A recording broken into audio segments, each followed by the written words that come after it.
Olá, aqui é o Vitor, esse é o canal Eagle Educação e no vídeo de hoje a gente vai falar sobre a estratégia do caixa infinito, né? Isso é um nome bonito para designar uma série de passos aqui para você tomar na sua carteira, para que você sempre tenha dinheiro, né, caixa, para poder aportar em ações naqueles momentos mais propícios, que é exatamente na bacia das almas ali, né, quando as ações tiveram grandes quedas, depois de grandes crises, depois de grandes bear markets, quando está tudo barato, ninguém quer comprar, você está lá cheio de caixa e pode fazer os seus aportes na melhor hora, né? Se você quer ganhar dinheiro na bolsa, você sabe que o ideal é comprar as ações barato, né? Isso é uma parte importante do processo. Se você quiser comprar barato e vender caro, melhor ainda. Então, para fazer isso de uma forma mais automatizada, né? Porque é muito difícil você definir o timing de quando é o fim da queda e o início da alta, ou quando é o fim da alta e o início da queda. Aí existem algumas estratégias que você pode usar para poder fazer isso de uma forma um pouco mais automatizada e garantir que você vai fazer boas compras e boas vendas eventualmente também. E mais, seguindo essa série de passos, né, você também garante que você sempre vai ter caixa quando você precisar para poder fazer aportes grandes depois de grandes quedas. Então ela não só ajuda você a fazer boas compras e boas vendas, mas ajuda você também a ser sempre prudente, sempre ter dinheiro em caixa para poder conseguir fazer aportes grandes na melhor hora, que é quando está tudo muito barato. Essa estratégia ela é composta por 3 passos obrigatórios, né? E tem 2 passos adicionais que você pode fazer se você quiser melhorar ainda mais a performance dessa estratégia. Então nesse vídeo a gente vai passar por esses 5 passos e eu vou tentar explicar para vocês da forma mais didática que eu conseguir aqui. Então deixa um like nesse vídeo para não esquecer e vamos direto para o primeiro passo, que é ter sempre uma parcela de renda fixa na sua carteira de ativos brasileira. Quando eu monto carteiras aqui para os meus clientes de consultoria e tudo mais, né, a gente sempre coloca uma parcela de renda fixa bem considerável, né? É lógico que isso depende do apetite de risco e de vários outros fatores ali no planejamento financeiro do cliente, mas como a gente está falando de Brasil, um lugar em que a renda fixa paga muito bem, né? Ela rende muito e em janelas grandes de tempo, inclusive bate a média da bolsa, né? Então é muito interessante você ter uma parcela de renda fixa na sua carteira brasileira. Eu, pessoalmente, como eu sou mais conservador, eu gosto de colocar uma parcela de renda fixa maior para mim e para os meus clientes que são conservadores também. Tá? Mas eu acredito que a maioria das pessoas que aprendem investimentos aqui pela internet, por exemplo, né, que segue influenciadores de finanças, tem muito menos renda fixa na sua carteira do que deveria. Tá? Em geral, a renda fixa no Brasil costuma bater a bolsa em janelas grandes. Lógico, né? A não ser que você escolha exatamente as ações que foram super bem, etc, etc. Mas se você olhar o Ibovespa contra a renda fixa, o CDI, por exemplo, pegar janelas grandes, a renda fixa acaba batendo a bolsa, né? Isso se você não considerar, por exemplo, índices como o IMAB5, né? Ou um IMAB5+. Eu, inclusive, fiz vídeo já falando sobre esse índice, tá aqui no izinho.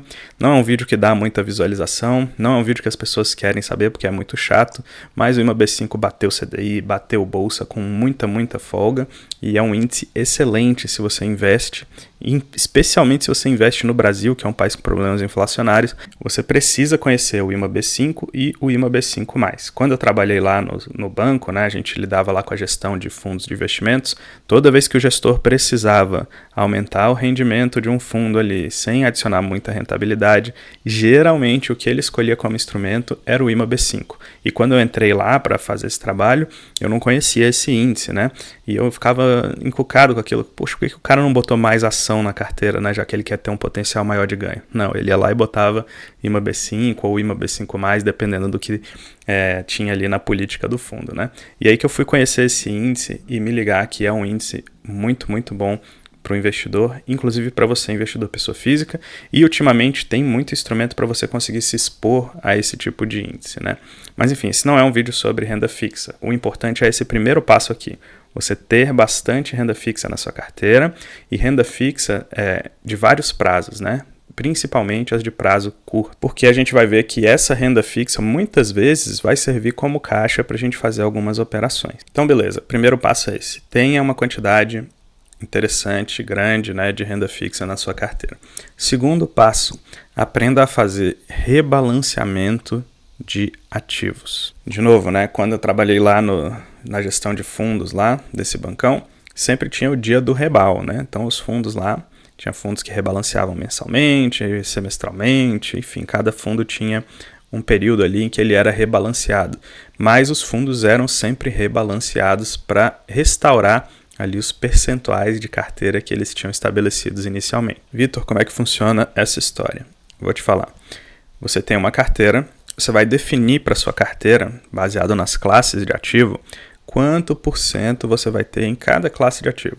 Então, por exemplo, olha, eu vou ter 40% aqui numa renda fixa de tal tipo. Eu vou ter mais 20% numa renda fixa de tal tipo. Depois eu vou ter 30% em renda variável. Eu vou ter X% aqui em ativos dolarizados. E você vai separando as classes de ativo, colocando quanto por cento você vai ter em cada uma delas, tá? Uma vez que você estabeleceu isso, baseado lá no seu perfil de risco, no seu planejamento financeiro, né, nas coisas, dos seus objetivos para o dinheiro ali, você estabeleceu isso, beleza, aquilo ali fica colado, é a sua alocação estrutural, tá? Só que cada dia que passa, os ativos vão se valorizando ou desvalorizando de formas diferentes, tá? Então, quando você for fazer o seu próximo aporte no mês seguinte, um ativo vai ter subido muito, outro vai ter caído muito, outro vai ter andado de lado. E esses percentuais que você fez, a sua alocação inicial ali, sua alocação estrutural, eles vão estar desbalanceados, porque os ativos se mexeram de valor, né? Então o que era 10%, se caiu, virou 9%. O outro lá que era 10% e subiu, virou 11%, né? Então você acabou desbalanceando esses percentuais. O que você vai fazer com o seu próximo aporte? Aportar exatamente no que está abaixo do que deveria ser. Então aquele que era para estar 10% e está 9%, você vai aportar nele para ele voltar para 10%, né? Então a ideia é sempre você tentar manter a sua carteira com esses percentuais o mais balanceados possível. Quando você faz isso, você naturalmente, pela mecânica do rebalanceamento ali, você já está naturalmente comprando o que caiu, certo? E quando uma coisa sobe demais e desbalanceia a sua carteira, você vai fazer uma vendinha daquilo que subiu demais e rebalancear no resto da carteira. Então, naturalmente, fazendo isso, você está comprando o que está barato e vendendo o que está caro. É lógico, tá, pessoal? Para isso funcionar, você tem que escolher bons ativos. Não adianta escolher a empresa que vai quebrando e você vai comprando ela todo mês porque ela não para de cair até quebrar, né?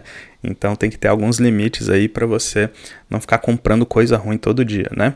Mas se você tem bons ativos, né? E você tem limites dali para quanto é o máximo que você aporta naquele ativo ali num determinado período, etc.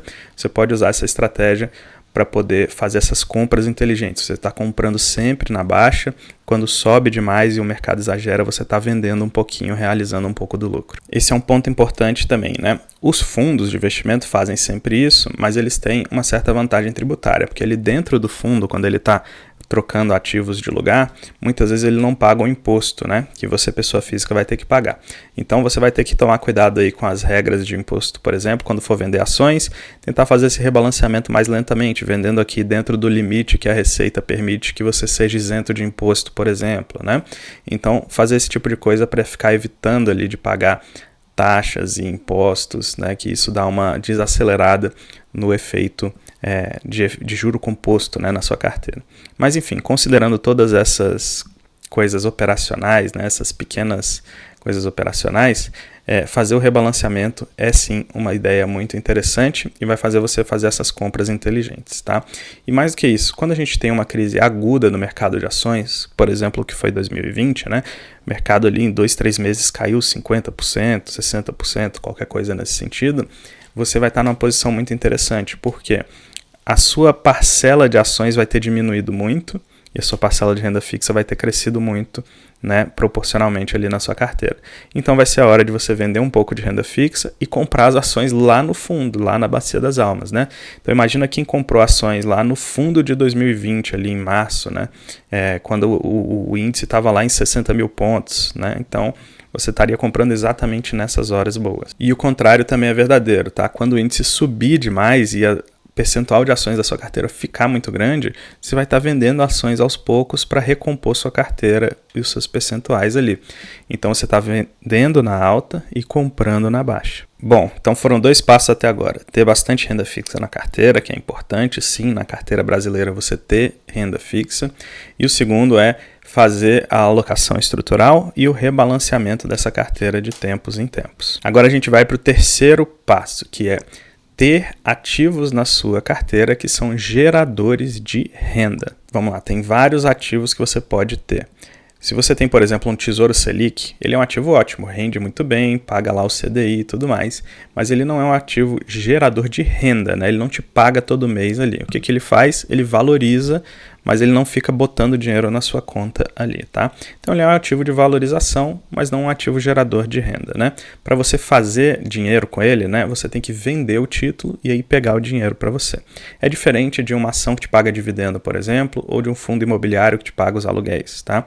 Esses ativos que eu falei, né, são geradores de renda. De fato, todo mês cai um dinheiro ali na sua conta, muitas vezes, inclusive, isento de imposto, como é o caso de fundo imobiliário. E o que acontece? Esses ativos que são geradores de renda, eles te dão uma oportunidade de você fazer uma realocação, uma mini realocação, toda vez que eles te pagam ali os dividendos, né? Que é o seguinte, olha, ele está tirando o dinheiro do caixa dele e dando na sua mão. E você vai escolher aonde você vai investir esse dividendo, esse aluguel que você recebeu, tá? Então, esses ativos geradores de renda são interessantes nesses momentos de crise porque você pode pegar essa renda que está vindo deles e escolher aonde você vai aportar. E onde é que você vai aportar? Exatamente naqueles ativos que desbalancearam, que caíram demais e estão com uma alocação muito abaixo do que deveriam estar na sua carteira. Então, quando você tem esse tipo de ativo, né, você vai juntar o seu aporte ali, né, que é o dinheiro que sobrou no seu mês, vai juntar todas as rendas que vêm da sua carteira, os dividendos, os fundos imobiliários, os cupons de títulos, né, de renda fixa, se você tiver, vai juntar tudo isso e fazer um grande aporte naquilo que caiu demais, que está desbalanceado na sua carteira. Então, em momentos de crise, por exemplo, né, que o mercado de ações cai com muita força, você vai pegar todo esse dinheiro, as rendas, tudo, e vai fazer um aporte em ações. No momento de euforia, por exemplo, que o mercado está subindo demais e tudo mais, você vai pegar toda essa renda, os dividendos, né, os aluguéis, tudo, e vai botar em outro ativo, numa renda fixa, por exemplo. Então, esses ativos que são geradores de renda, eles te dão essa oportunidade de fazer esse mini rebalanceamento todo mês, que é, na verdade, você escolher aonde você vai alocar esse dividendo, esse aluguel, essa renda que você gerou com aquele ativo que você tem na sua carteira. E aí você não precisa ficar vendendo seus ativos para poder realocar, né? Todo mês ali tem um pinga-pinga e você vai realocando de acordo com a sua alocação. Só cumprindo esses 3 passos, provavelmente você vai ter já uma carteira com uma volatilidade muito mais aceitável, né? Uma volatilidade menor.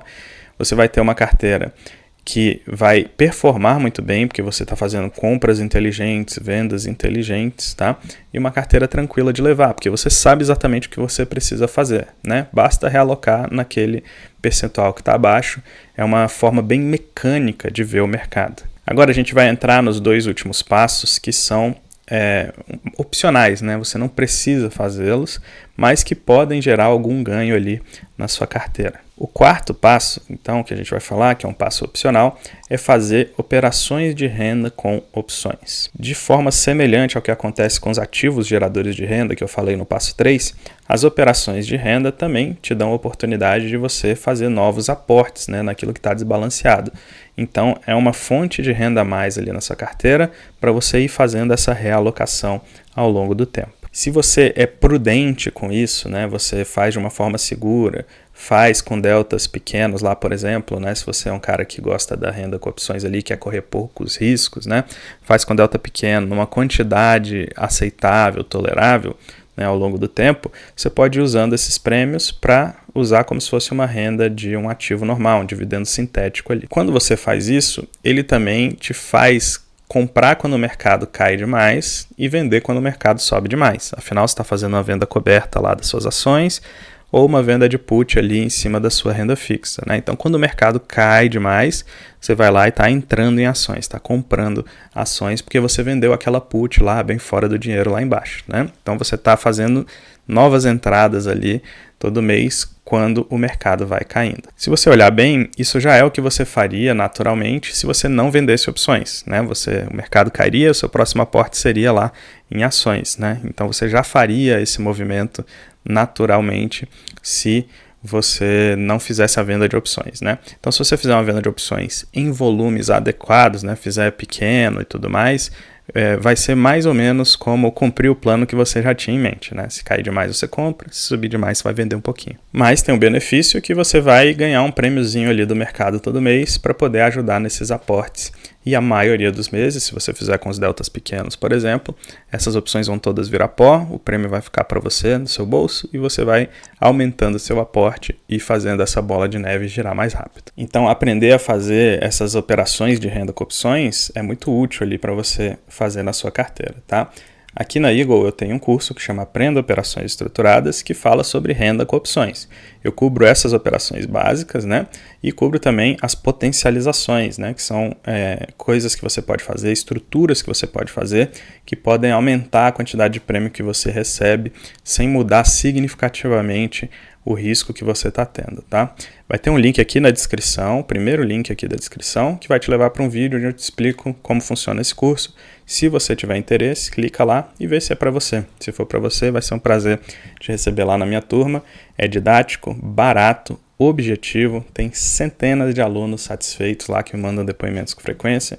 Se você quiser conhecer, primeiro link na descrição. Bom, e o quinto passo é exatamente você aprender a fazer as potencializações de renda com opções. Então, você já faz o passo 1, que é ter renda fixa, faz o passo 2, que é fazer alocação estrutural e rebalanceamento, faz o passo 3, que é ter ativos geradores de renda, faz o passo 4, que é fazer as operações básicas de renda com opções, e aí você vai para o passo 5, que é potencializar essa renda, né? Pegar essas operações de renda e fazer estruturas um pouquinho mais complexas que podem potencializar a quantidade de renda que você recebe sem aumentar significativamente os riscos que você está correndo. Inclusive, essa parte de operações estruturadas é a cereja do bolo lá do curso, né? A gente começa falando das operações básicas e tudo mais, essas estratégias de carteira, e depois a gente fala das potencializações para você implementar aquilo e melhorar ainda mais a performance das suas estruturas. Então perceba que se você fizer isso, toda vez que tiver uma crise no Brasil, como provavelmente vai ter no futuro próximo, né? Afinal a gente tem de tempos em tempos, né? A gente teve lá antes de 2002, depois a gente teve 2008, depois 2010 a 2016 foi um período de queda aí que durou anos, com muita volatilidade, muitas mini crises ali, né? Depois a gente teve de novo em 2020, tá? E agora a gente está num pequeno bear market também, que já dura desde 2021, né? Então, assim, o Brasil tem crises agudas de tempos em tempos, tá? E tem muita volatilidade na bolsa. Então, a gente consegue fazer essas operações e ter essa alocação estrutural, esse rebalanceamento, os aportes, né, te ajudando a sempre fazer compras inteligentes e vendas inteligentes, as operações de renda com opções, tudo isso junto ali acaba fazendo que você tenha uma carteira um pouco mais estável e também com uma performance muito boa. Bom, e se você gostou desses passos, deixa um like aqui no vídeo, por favor, para ajudar o canal. E o primeiro passo que eu falei foi sobre renda fixa, né? Sobre o IMAB, né? Muita gente não conhece esse índice e eu gravei um vídeo já sobre ele. Eu vou deixar bem aqui. Então clica nesse quadradinho se você quiser conhecer melhor esse índice. Você vai ver que ele é um índice compilado de títulos atrelados à inflação que bate a bolsa com muita facilidade, tá? Mas bate por muito mesmo. Clica nesse quadradinho para você ver e eu te vejo no próximo vídeo. Grande abraço.